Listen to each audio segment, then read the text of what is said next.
Pusta mga kaboxing, this is Boy Kalawang TV. So ayon po dito sa inilabas ng Matchroom Boxing Promotion sa magaganap na rematch nila current undisputed World Light Heavyweight Champion Arthur Beterbiev at former WBA World Light Heavyweight Champion Dimitri Bivol na magaganap po sa susunod na taong 2025 sa buwan ng February 22 ay magaganda nga po mga idol ang mga naka-line up sa laban na yan. Dahil ito nga pong si current IBF World Heavyweight Champion Daniel Dubois ay haharapin po nito ang kanyang number 1 mandatory challenger na si Joseph Parker upang idepensa po nito ang kanyang hawak na titulong IBF World Heavyweight Championship belt sa susunod na taon sa buwan ng February 22.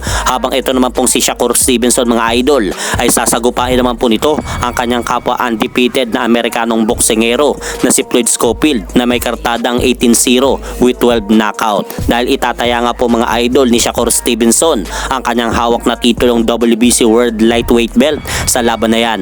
At pumunta naman po tayo sa timbang ng middleweight division dahil ito nga pong si WBC World Middleweight Champion Carlos Adames ay haharapin naman po nito ang undefeated British boxer na si Hamza Shiraz na may kartadang 21-0 with 17 knockout.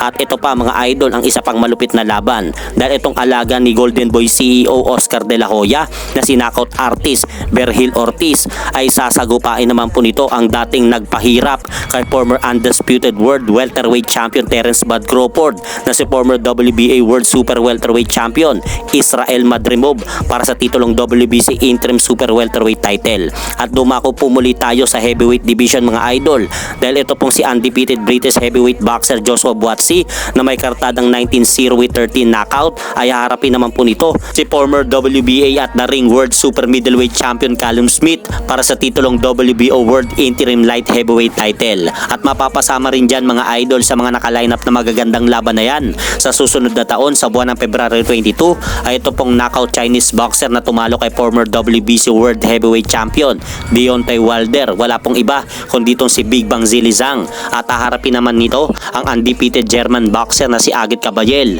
na may kartadang malinis na 25-0 with 17 knockout.